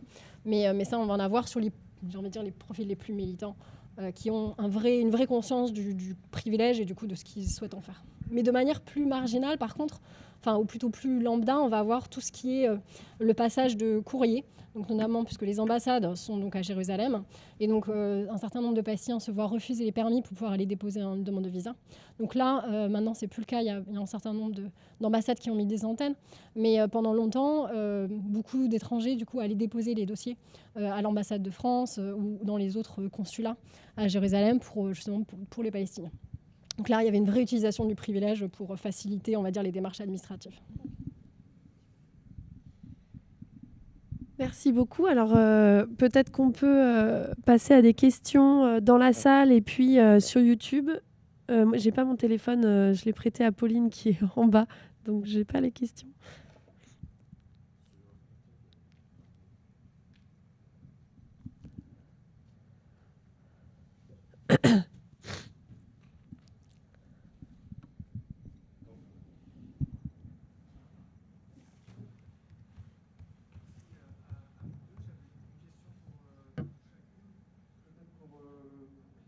D'abord, est-ce que vous pouvez en dire un petit peu plus sur ce qui différencie justement ces attitudes de bonne ou de mauvaise conscience vis-à-vis du privilège? Est-ce que c'est lié à des propriétés sociologiques, à des trajectoires professionnelles, à des opinions politiques je sais pas à quoi ça peut être lié. Et puis pour Clémentine, j'avais une question. C'est justement lié à la sexualité, mais alors moi, j'avais pas une question liée à cette sexualité dans ce monde en soi, dans ce monde clos, mais plutôt, est-ce que tu avais été confronté, alors moi j'en ai entendu parler, mais c'est peut-être des gens que tu as moins captés chez des hommes âgés, il y a plutôt justement un contact par l'intimité, par la conjugalité, par la sexualité avec des Mahoraises, avec des Comoriennes, et parfois aussi à l'extérieur à Madagascar. Et là, pour le coup, je trouve que dans ces expériences-là, le terme d'exotisation est très euphémisé, parce que là, il y a un vrai rapport colonial qui passe par la prédation sexuelle, sexuelle, etc. Est-ce que ça a été présent dans ton enquête? On répond directement ou Je pense qu'on peut peut-être déjà commencer à répondre. Merci pour la question. Oui, alors quelque chose qui joue beaucoup sur les choix qui vont être faits d'utiliser ou non ces privilèges, d'avoir des pratiques de loisirs côté israélien, c'est aussi beaucoup l'entourage qu'ils vont avoir en Palestine. Et donc là, c'est vrai qu'à l'intérieur des internationaux, mais aussi vis-à-vis des autres Palestiniens, donc, ou des Palestiniens tout court. Donc les étrangers qui sont finalement le plus en retrait dans leur insertion de la société palestinienne, parce que par rapport à d'autres terrains que j'ai pu voir, la société palestinienne est relativement perméable aux étrangers en termes de sociabilité, de fréquentation, amicale ou amoureuse d'ailleurs. Et donc, c'est assez, on va dire, c'est assez fréquent que les internationaux aient des amitiés avec les Palestiniens, que ce soit des collègues ou des rencontres faites ailleurs. Puisqu'il y a beaucoup d'ailleurs de Palestiniens qui parlent anglais, donc il n'y a pas non plus de barrière de la langue, alors que la plupart des internationaux ne parlent pas l'arabe. Mais donc une des premières différences, ça va être un peu qui ils fréquentent, donc ça soit dans le cadre professionnel ou dans le cadre amical, et c'est là qu'on va avoir des trajectoires qui vont beaucoup changer en fonction de leurs amitiés, et c'est le point que j'ai dû passer dans ma présentation, mais là on a vraiment parfois un certain antagonisme entre les étrangers eux-mêmes. Donc si c'est source de tension avec les Palestiniens, c'est aussi source de tension entre étrangers, avec notamment le deuxième groupe qui critique beaucoup le premier dans son rapport du coup assez détaché à la situation des Palestiniens. Et là, on a chacun qui se renvoie un peu la balle. Le premier groupe qui utilise beaucoup une expression en français qui était très très fréquente, je ne sais pas pourquoi, elle s'est beaucoup diffusée. Il disait il ne faut pas être plus palestinien que les Palestiniens, reprenant l'expression avec le plus royaliste que le roi, et donc qui désignait les étrangers qui voulaient faire finalement, qui voulaient se priver de leurs privilèges, comme en fait quelque chose qui serait un peu de l'ordre du ridicule et de l'inutile, en disant que ça ne changeait rien finalement à la situation des Palestiniens. Donc on avait un peu une confrontation entre ceux qui pensent que c'est important d'être solidaire et ceux qui pensent que de toute façon ça ne change rien. Donc de manière générale, c'est vraiment les backgrounds qui vont vraiment fluctuer, c'est-à-dire qu'on a une partie des étrangers qui vont avoir quand même, qui viennent d'un milieu, j'ai envie de dire de manière un peu cliché, mais qui viennent quand même d'un milieu de très à gauche dans leur famille, parfois avec une vraie culture militante pro-palestinienne. Notamment, c'est le cas beaucoup pour les Européens, notamment les Italiens, les Français, les Espagnols, qui ont souvent des origines comme ça, familiales, avec des histoires familiales, par exemple, autour de la Palestine, qui sont assez intéressantes, et qui, eux, vont avoir vraiment, dès leur arrivée, tout de suite une conscience très forte de ce qu'ils estiment à faire ou ne pas à faire, et très vite, qui vont se positionner notamment sur les questions du boycott, qui est une des revendications, une des demandes de la société civile palestinienne. Et puis de l'autre, on a plutôt ceux qui ont un profil beaucoup plus carriériste, mais pas dans le sens négatif, mais qui sont beaucoup plus dans la Palestine comme un lieu de travail, et donc qui entretiennent un rapport assez détaché. Et là, je reviens un petit peu sur les analyses qui ont pu être faites par un certain nombre de chercheurs qui ont travaillé sur les travailleurs humanitaires. Et sur l'évolution, notamment, je pense à Johanna Siméan, sur l'évolution un petit peu du monde professionnel de l'aide internationale, qui montre bien dans ses travaux vraiment le rapport de plus en plus détaché, où on va opposer vraiment une certaine forme de professionnalisation et de détachement du lieu, et on oppose notamment le local, l'attachement au pays, versus finalement une forme de professionnalisme qui se voudrait détacher du terrain. Et je pense que pour un certain nombre d'entre eux, parce que par exemple, dans le premier groupe, il y a beaucoup de gens qui travaillent pour les Nations Unies. Ils sont beaucoup dans cette optique-là, comme ça, de moi je suis là pour un travail, après ma vie perso, ce qui se passe dans ma vie perso, ça m'appartient, et finalement ce que je fais de mon week-end, c'est détaché de mon travail. Et donc on a beaucoup de personnes dans mon échantillon, par exemple, qui travaillent à Gaza, donc qui voient quand même les situations les plus choquantes en termes de l'occupation et des dégâts de l'occupation israélienne, et qui néanmoins passent leur week-end à Tel Aviv. Et donc, je pense que ça s'inscrit vraiment dans ces analyses auxquelles je fais référence dans mon travail, mais d'un certain nombre d'auteurs qui ont vraiment travaillé sur l'évolution du champ en fait, professionnel de l'aide internationale, qui est passé vraiment d'un rapport beaucoup plus localiste, avec une vision un peu de l'attachement qu'on doit avoir au pays pour s'y investir, à une vision beaucoup plus froide, beaucoup plus détachée du pays, où il ne faut pas, au contraire, s'engager et s'y lier. Donc pour moi, c'est un peu ces deux éléments, à la fois un background politique, mais aussi un regard sur son métier et sur sa profession, qui diffèrent entre ces groupes. Mais ces deux groupes étant quand même très opposés. Ils se critiquent beaucoup, je veux dire. C'est assez... Pardon, à chaque fois, je le fais passer. Merci beaucoup pour cette question. Sur un point, effectivement, que j'ai pas abordé. Alors, effectivement, ma population d'enquête ne touchait pas forcément effectivement ces métropolitains plus âgés, qui sont quand même relativement peu nombreux dans l'ensemble de la population métropolitaine, mais qui, effectivement, se livrent ouvertement, justement, par exemple, dans les boîtes de nuit, à la fréquentation de très jeunes femmes, et qui pratiquent qui fréquentent des prostituées. Alors quand même, ce qu'il faut dire, c'est que il y a une relative tolérance en fait dans la communauté métropolitaine à l'égard de certains comportements qui sont moralement tout à fait répréhensibles. En fait, ce dont j'ai pas parlé aussi, c'est qu'il y a énormément de solidarité et d'entraide entre ce groupe. Ce qui vraiment s'exprime de manière très forte. Par exemple, dans, je sais pas, les conditions matérielles de l'installation, les gens vont vous accueillir gratuitement pendant plusieurs semaines, vont vous aider à trouver un logement, etc. etc. Et ces formes de solidarité, elles se retrouvent justement dans cette relative tolérance à l'égard des comportements qui sont moralement répréhensibles. Il faut voir aussi que cette tolérance, elle s'inscrit dans ce que j'ai essayé de décrire dans ma communication, à savoir qu'il y a quand même aussi tout un imaginaire très libertaire d'émancipation de soi et d'affranchissement des normes morales et sexuelles à Mayotte, en repoussant en fait la métropole qui serait en gros coincée, grise, triste et plein de normes qui empêcheraient justement ce type de comportement. Donc cet imaginaire-là, il est très fort, et c'est aussi lui qui effectivement rend admissible dans des espaces publics ce type de comportement.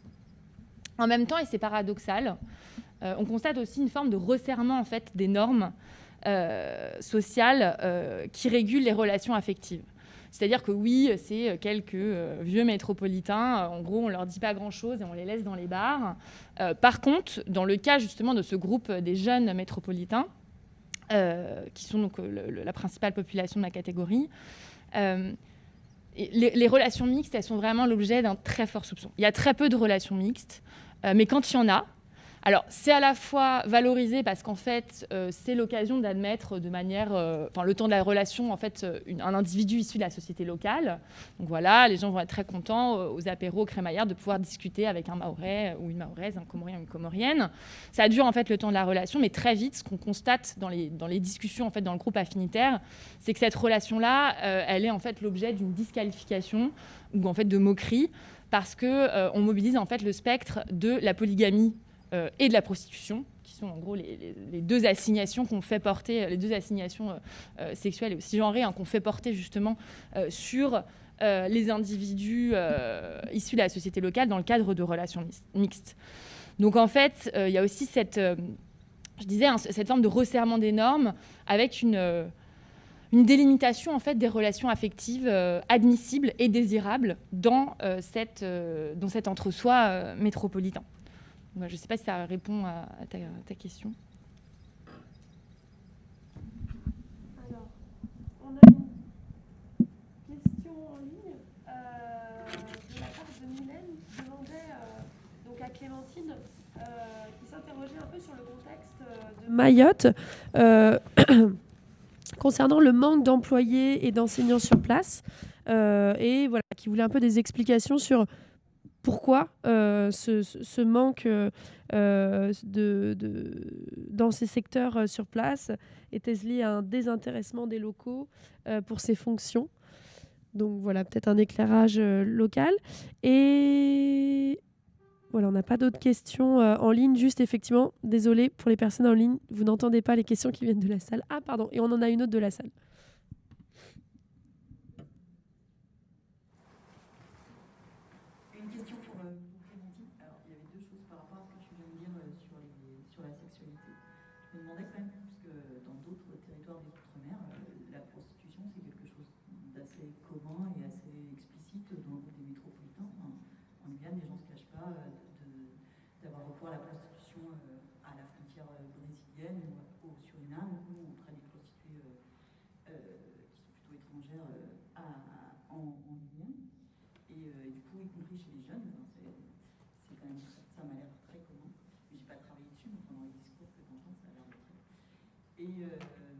Et je me demandais si parmi les enseignants qui circulent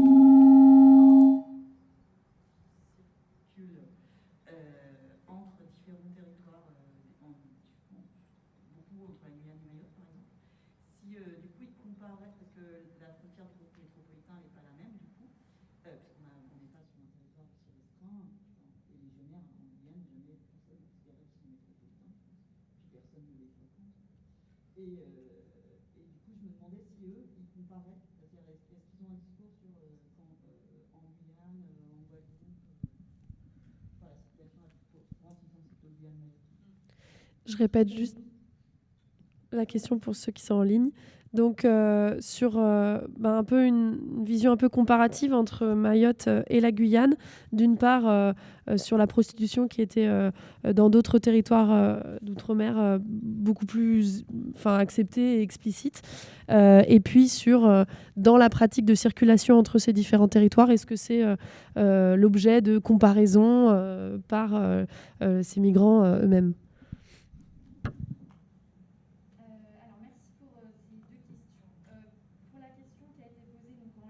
Par Mylène concernant le manque d'employés, notamment des enseignants que j'ai plus particulièrement étudié. Alors en fait, c'est lié à plusieurs facteurs en fait. À Mayotte, la dernière étude de l'INSEE en 2017 montre que 3 adultes sur 4 n'a pas de diplôme à Mayotte. Donc il y a clairement un enjeu au niveau de la scolarisation de la population locale. Il y a un effort de scolarisation qui a été très très tardif à Mayotte en comparaison avec d'autres territoires, y compris des territoires de la sous-région. Je pense évidemment à La Réunion, qui n'est pas du tout dans cette situation-là, et même à Madagascar. C'est-à-dire que pendant la période coloniale, Madagascar a vraiment été à Mayotte, ils se disent le chouchou, entre guillemets, des Français.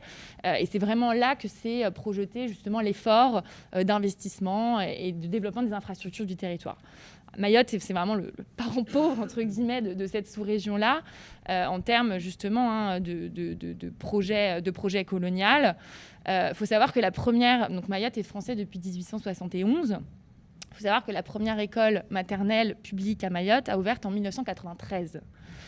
Donc on est vraiment du coup dans une logique de rattrapage dans les politiques publiques qui sont mises en place dans la construction des établissements scolaires, avec aussi une population qui ne cesse de grandir dans des proportions quand même très importantes. Vous n'êtes pas sans savoir, je pense, on en parle régulièrement dans les médias métropolitains, que Mayotte, c'est un territoire qui est soumis à une très forte pression migratoire. On estime qu'il y a environ 40% de la population qui en fait vient de l'immigration clandestine, principalement des Comores. C'est en plus une immigration qui est très jeune. On parle des kwassa scolaires, donc des enfants en fait qui arrivent pour être scolarisés à Mayotte. Et donc voilà, le gouvernement investit, se défend en tout cas d'investir. On parle de 10 millions d'euros par an dans les infrastructures scolaires, mais le fait est qu'il y a encore des enfants aujourd'hui à Mayotte qui ne sont pas scolarisés parce qu'il n'y a pas de place dans les écoles. Donc il y a un vrai enjeu. Il n'y a pas du tout un désintérêt de la population pour des emplois dans l'État local. Au contraire, alors il y a des dispositifs là qui sont mis en place parce qu'il n'y avait pas d'offre d'enseignement supérieur. Il y a un centre universitaire qui vient d'ouvrir avec une formation justement pour former des enseignants locaux et aussi pour fixer les carrières. C'est vraiment un enjeu en fait là qui se dessine depuis quelques années. C'est-à-dire qu'on se rend, je pense que voilà, il y a une prise de conscience que cette espèce de circulation aussi des agents métropolitains en Outre-mer, ça diminue en fait l'efficacité de l'action publique, que ce soit dans les écoles, mais aussi dans d'autres espaces, je pense à la préfecture. Donc il y a une volonté aussi d'inscrire durablement les carrières dans ces espaces-là, et donc ça passe par des recrutements du coup évidemment locaux. Alors, concernant maintenant la question qui a été posée par Stéphanie sur la prostitution, alors déjà, tout le monde ne se vante pas non plus ouvertement dans les salles de profs de se livrer à la prostitution, évidemment. Il y a quand même cette tolérance dont je parlais. Alors souvent, en fait, les discours sur la prostitution, ils sont détournés. C'est-à-dire, on va dire qu'un tel, on a appris qu'un tel, mais les gens ne parlent pas, en fait, souvent de leur propre pratique. En entretien, en plus, c'est quelque chose que moi, je n'avais pas abordé. C'est-à-dire qu'on m'en parlait spontanément, parfois pour le dénoncer. Mais ce n'était pas du tout des questions que je posais dans ma grille d'entretien. Par contre, sur la comparaison entre la Guyane et Mayotte, effectivement, c'est des territoires qui, en fait, qui sont au bas de la hiérarchie en fait, des territoires ultramarins. C'est-à-dire, en gros, les chouchous les plus désirables, c'est la Guadeloupe, la Martinique, la Polynésie. Et Mayotte et Guyane, c'est en gros les bons derniers, ceux qui sont les moins attractifs.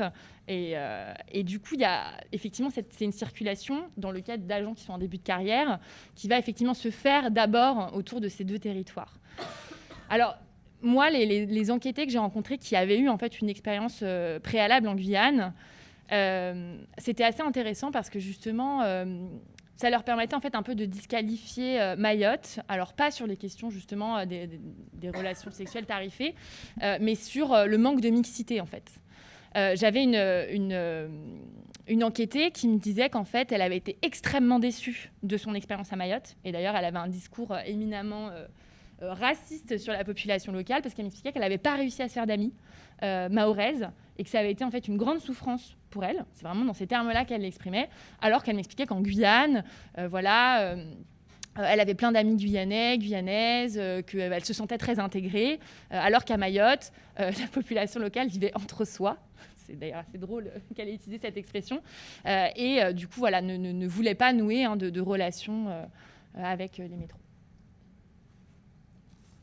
Merci. Alors, on va peut-être faire une pause, puisqu'on a déjà un petit peu du retard pour commencer la journée. Je suis très mauvaise en mettre du temps.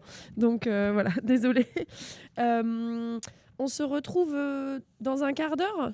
Donc, à 11h et quelques minutes pour la suite. Merci.